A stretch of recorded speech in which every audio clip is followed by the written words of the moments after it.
Big news out of Washington yesterday. The House is not back in session until next week. But James Comer, the chairman of the House Oversight Committee, doesn't care. He sent subpoenas to the Secretary of Homeland Security, Mayorkas, and a bunch of Secret Service employees because, according to them, they were ready to interview Hunter Biden on December 8th. Now, that was part of the transition, right? Biden didn't get sworn in until January 20th.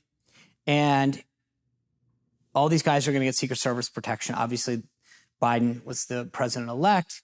And so the FBI and the IRS, we've heard these whistleblowers, they were telling their counterparts in the Secret Service, hey, we're gonna go investigate Hunter. We want to do an interview with him on December 8th. And suddenly Hunter's not around to be, to question.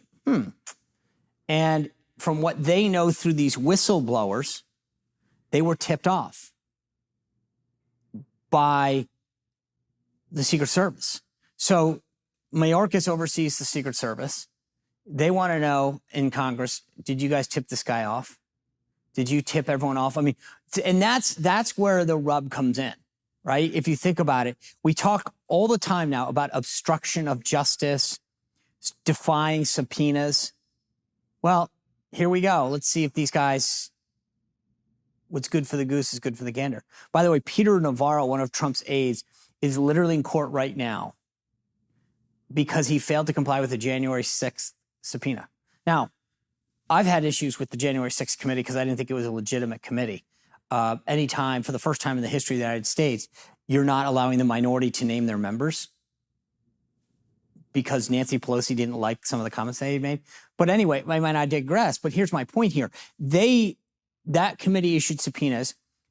Navarro claimed executive privilege, which has been, a judge has ruled against. But the bottom line is he didn't show up for subpoena. Now the question is, will the DHS Secretary, Mayorkas, show up for this? We've had all these people in the past on the Democratic side ignore Eric Holder, et cetera, ignore congressional subpoenas. Why is it that when Republicans get subpoenaed, they get brought to trial?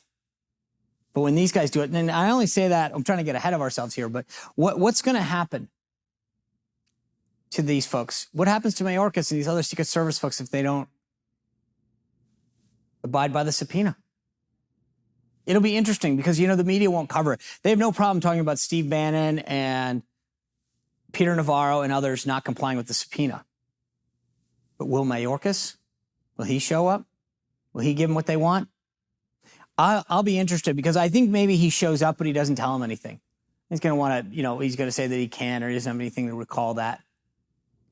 But these whistleblowers are very clear that Mayorkas and the Secret Service folks or somebody in that orbit was tipped off Hunter Biden and his team because he didn't show up and he couldn't be found.